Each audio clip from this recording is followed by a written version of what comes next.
Guys, good day guys. Good day sa inyong lahat. Guys, ito. Lalaban tayo guys. Maglalaban tayo. Lalaban tayo. Bago tayo pumunta sa Rabing, maglaban muna tayo. Laban tayo guys. Laban.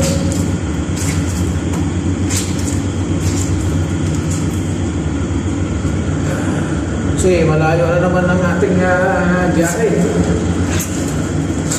Ayaw na naman nila tayo i-assign sa Rabing Hadbo. Kaya may laundry dito guys, kaso ayaw mo ipa-laundry yung damit. Dahil lalo na pag ganitong gamit mo, pag sinuha ko na yan, upas na. Kaya ginagawa ko, pinapalaundry ko lang yung mga pantrabaho. Ganito, mga papahay, magsuot talaga na pantrabaho. Yun.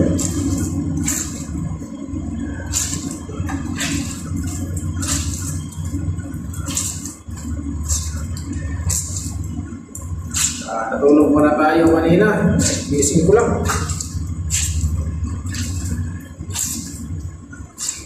Ito, punta tayo kasi ginagawa natin yung truck. Kapag ginagawa yung truck, maglaba tayo. Dahil mamaya, pag nagawa yun, biyahe na ulit tayo. Kasi malayo yung Rabing na yun.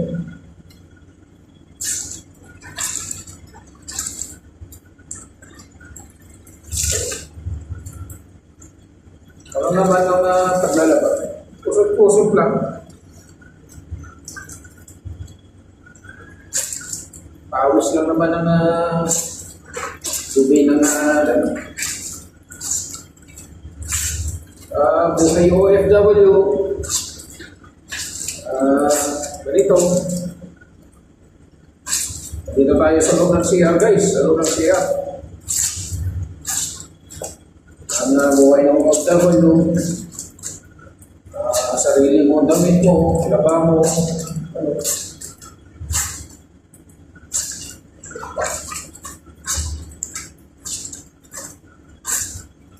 Biraso lang naman ito guys, tapos na.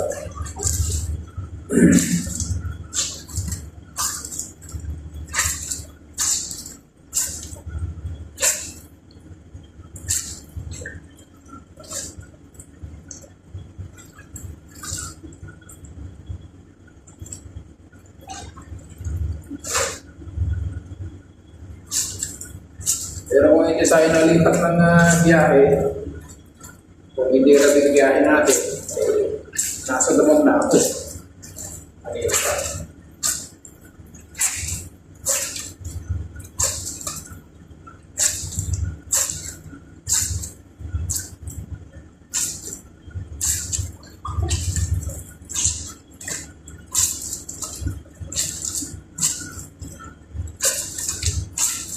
So, malayo yung biyahe natin, kailangan i-condition yung truck.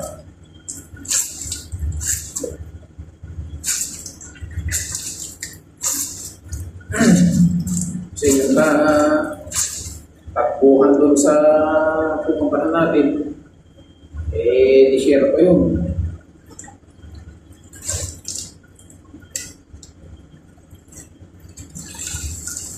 Share ko yung daanan. Saka malayo itong garahe. Pwede umuwi dito.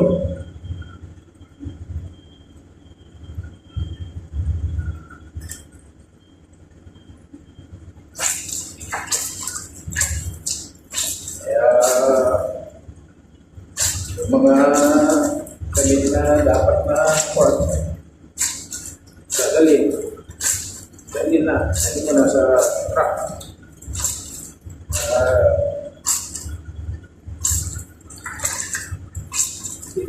Buksan ng masusuot.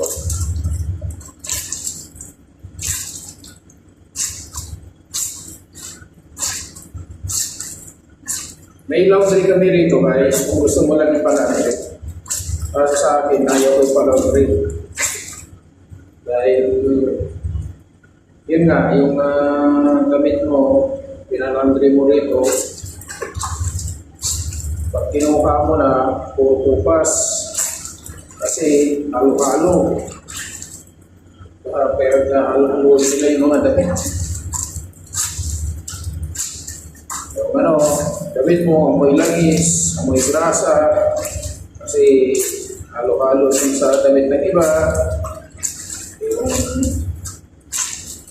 Yung amoy, hindi mo alam maintindihan ng amoy. Amoy sibuyas, damit na ibang lahi, gano'n. Kaya ginagawa ko, kinukusot ko na lang, dapat ko. Kusot lang, yan o. Pag naglalagi ang maglalaba, piga-piga, lagyan, tapos na.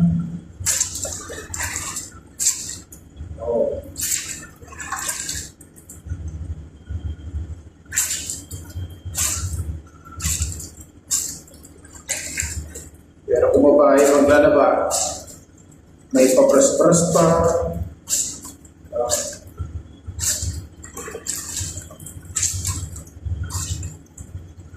Pero pag lalaki,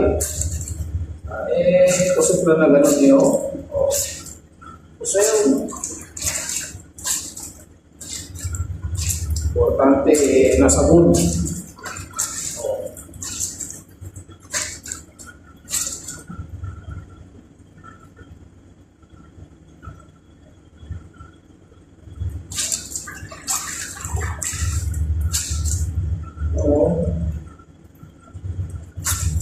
So rin ang trabaho, doon sa pinanggalingan ng kumpanya. Pagdating ng Biyernes, ano yan?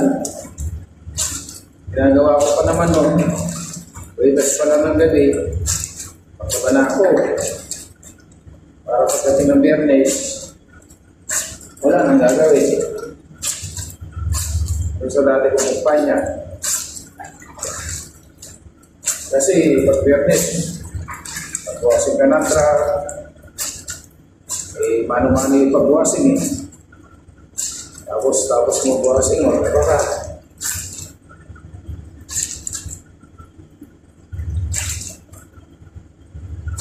Dito, tapos laba mo, maglaba ka sa labas, mainit. Kaya dito, ang CR dito, may aircon. Kaya okay lang, nakarelax ka lang. May aircon yung CR dito.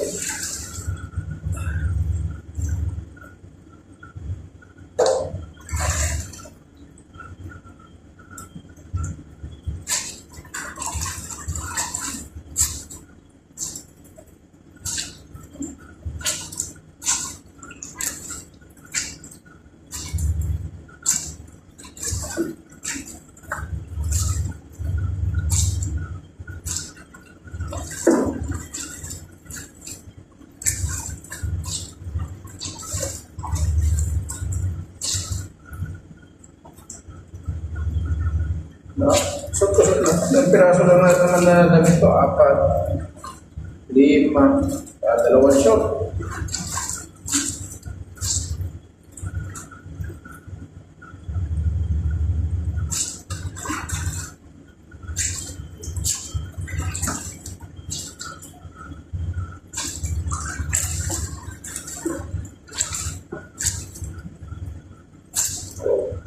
At least, yung gamit mo, ma-appreciate mo talaga na yung amoy ng sabon, hindi amoy ng ibang tao, ng ibang lahi. Pag pinalaundry mo, di maintindihan yung amoy, marumi pa. Kasi hindi ganito, ilalagay sa net yun, laundry. Ilalagay sa net. Kaya parang hindi rin nalaban. Yung net ang nalalaban. Kasi ilalagay sa loob ng net, tapos yung net hihimpitan, wala rin kwenta. Hindi katulad ng sarili mong laban na talagang kinukusot mo talaga yung damit. Saka makikita mo talaga yung gumi na sana kinusot mo.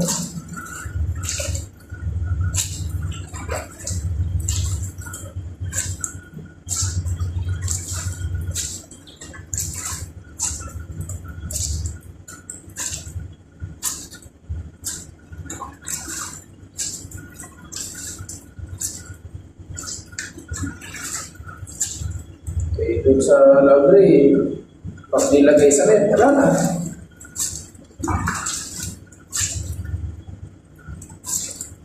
Pag tinanggal, yun din yun.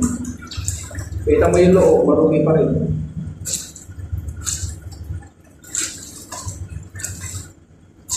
Kaya simula nung nakita ko yun ang ganun na damit ko, kung gusto mo na hindi nila ilagay sa net yung damit mo, na ipalabok mo. Kailangan maraming ipalabok mo. Saka, siyempre, magbigay ka ng pambili ng Pepsi, pang-bread na nila. Yun. Ihiwalay nila yung damit mo, hindi ilalagay sa net. Ihiwalay nila yun. Pero kung wala kang paglagay, ilalagay nila sa net yun. Ano na lang, bahala na kung ano yung apoy.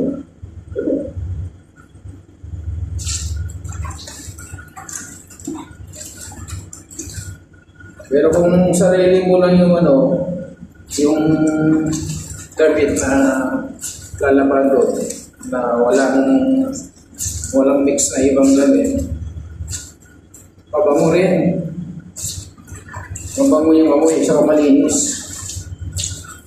Pero kung ilagay sa net, wala. Marumi.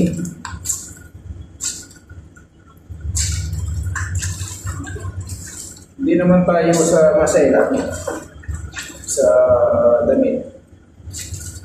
May problema kasi, alam mo na yung amoy ng iba, amoy ng ibang lahi, talagang masamsam ang amoy.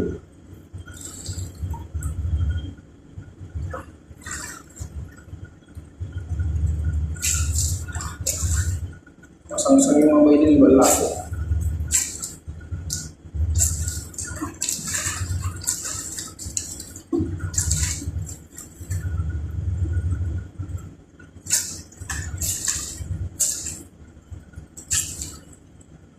Yung puti nga doon palaba mo Pag kinuha mo yung puti na damit mo ron mag-iiba na yung kulay Iba ng kulay ng damit ko, parang nag-ubusan na.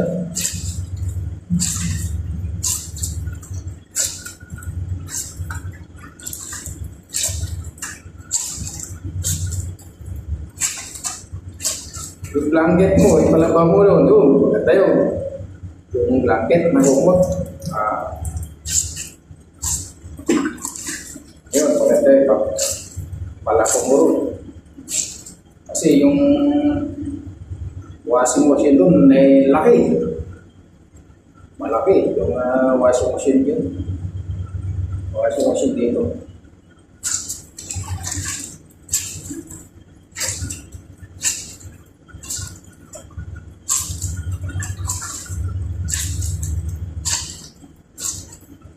Ako. Tapos na. Wala naman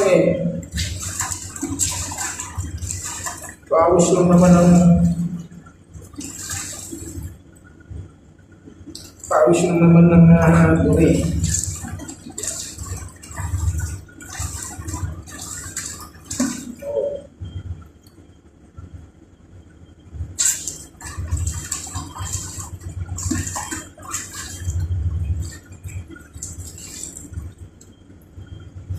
Basta guys, good lang yan.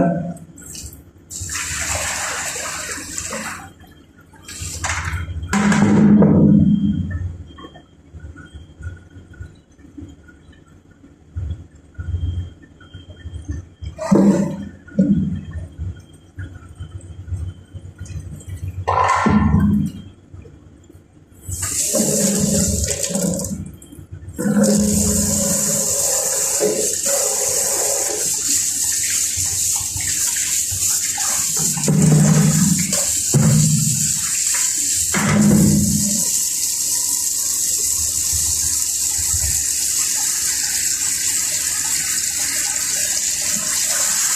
na lang tayo.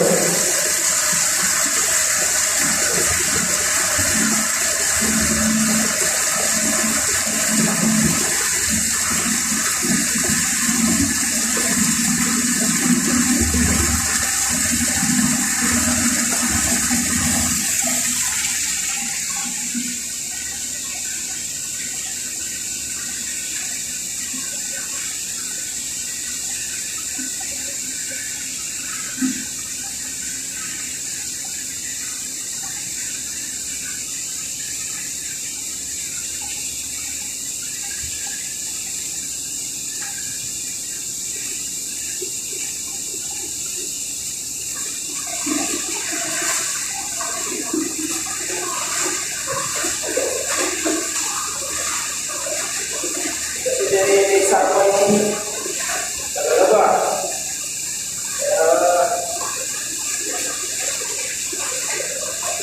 Ayaw mo na dalawa.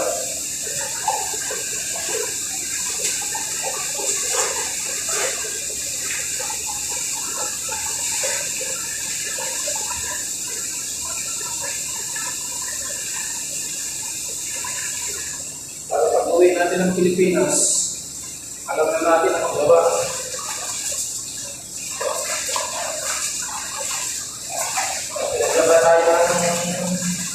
Naglaba tayo ng Mrs. Alam na natin yung maglaba. Pag-iwalayin natin yung puti sa likulong.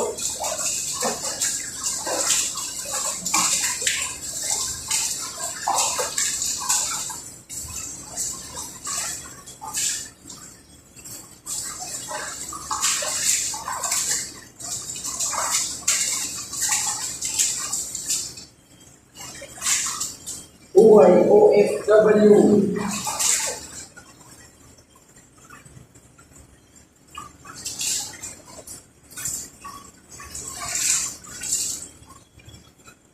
Guys, yung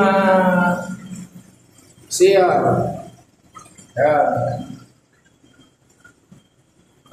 CR namin. Ano na to? CR lang ng 7 kwarto. 2 CR dito. 2 CR sa bawat isang block.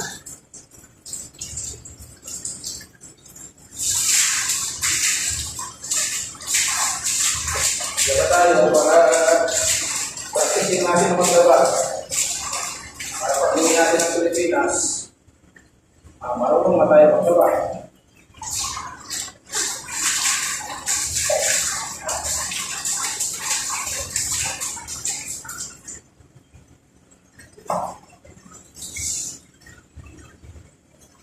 Diba tayo, alam na natin ang gagawin natin. Walay na natin yung dekolor.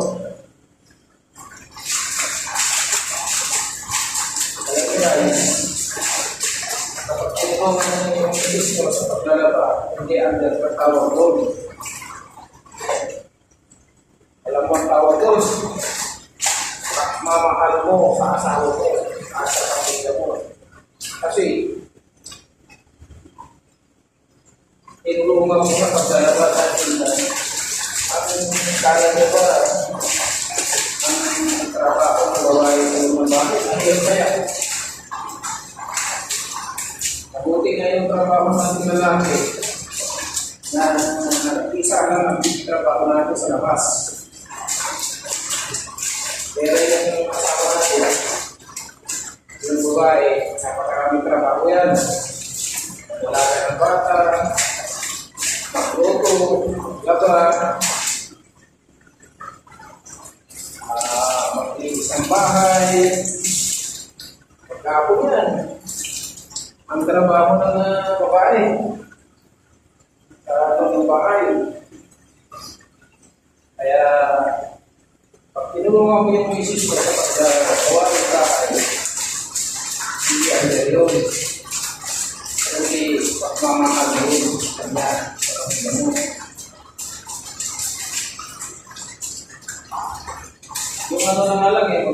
labas ng bahay.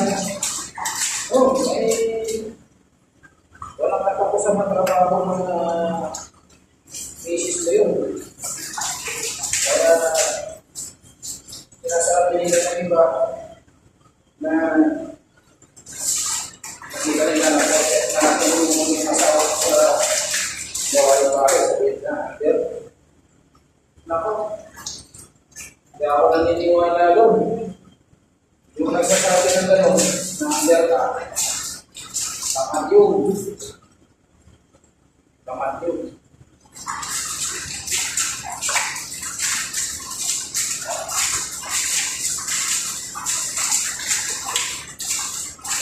Ipin mo na lang tulungan mo lang yung misis mo sa pagluluto. Tapos pagkuhanis sa labas ng bahay. Malaking bagay sa kanya yun. Natutuwa ang misis mo nun. Pakisyo mo sa mga dito mo. Nakapinta ka ng kape.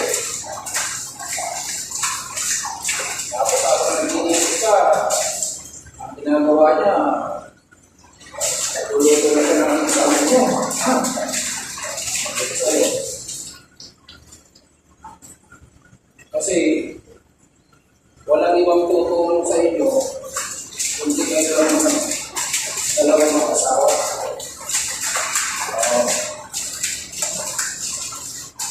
Kita ka na iba.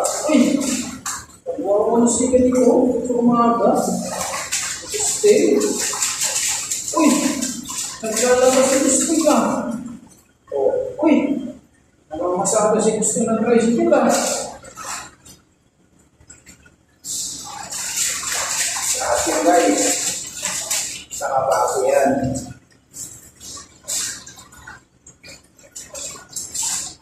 Kita nila, magtutulong ka, nasa kusina.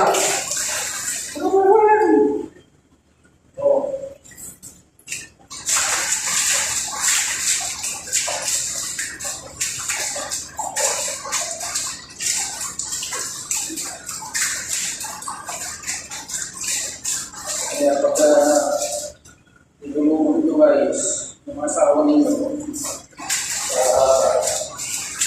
kawain bahay,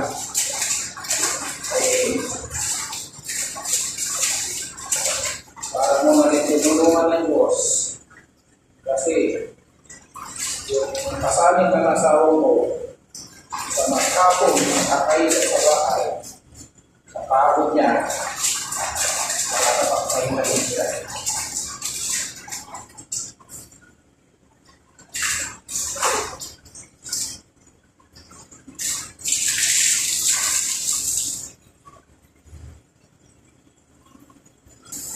Guys, dalawang lang ito, ayos na.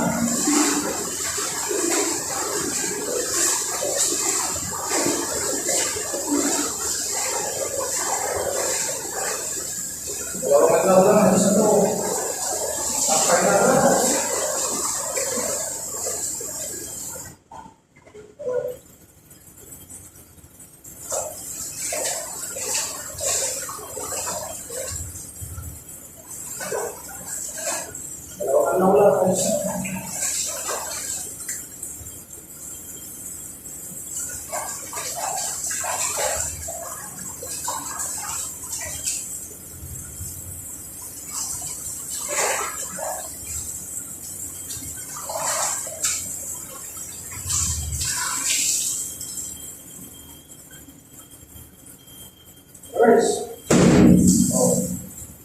Kailangan ipupukaman natin ng galon para makalimutan yung sukya.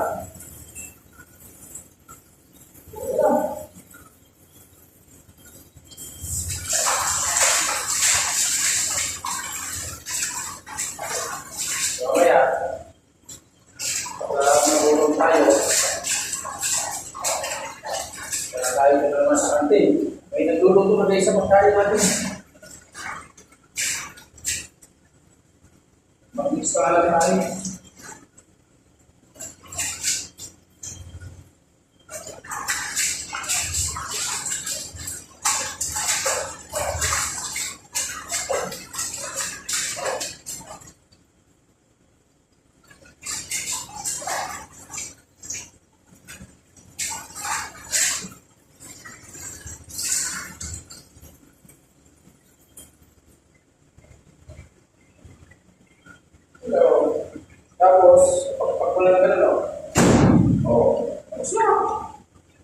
Yun ang budyat na hindi nakapasa yung damit mo sa sarili mong daba. Shoutout sa mga lalaki, sa mga matulungin na marunong magdaba. Tinutulungan ang kanilang mga mahal sa buhay, mga asawa sa paglalaba. Shoutout sa inyong lahat.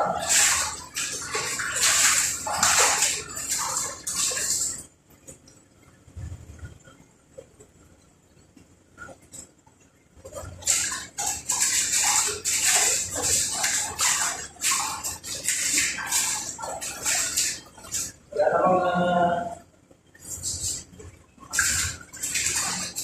bawal na hindi madali matutunan lahat yan.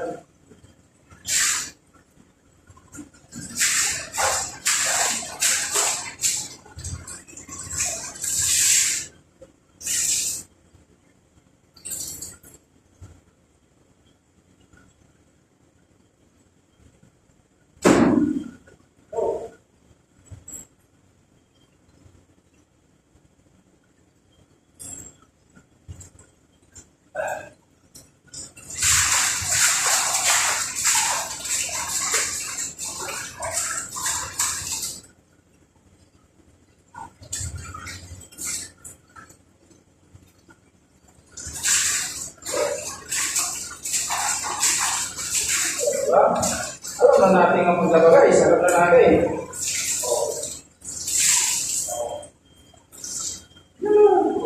Pagpag mo. Para mapanggaling mo so. Para mo. Dahil hindi na magpapahit ka, wala namang babae. So, ito mahal mo.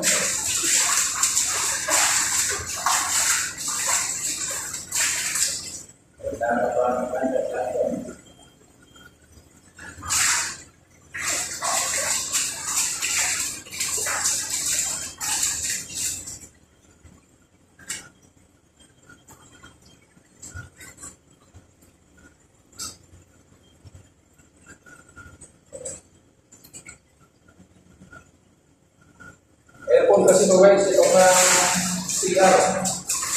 Hindi tayo masyadong makawin na.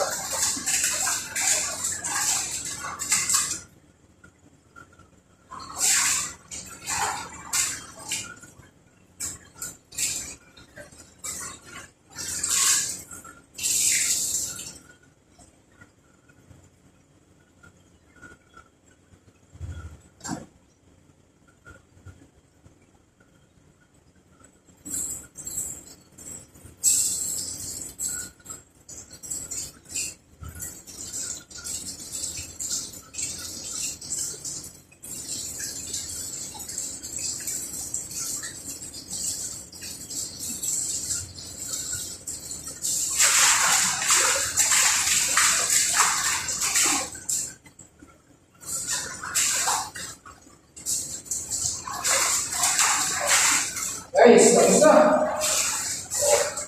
Ito nakakaliin guys.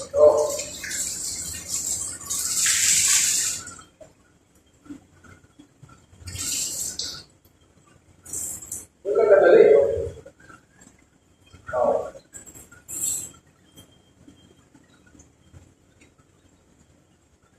Salamat. Salamat.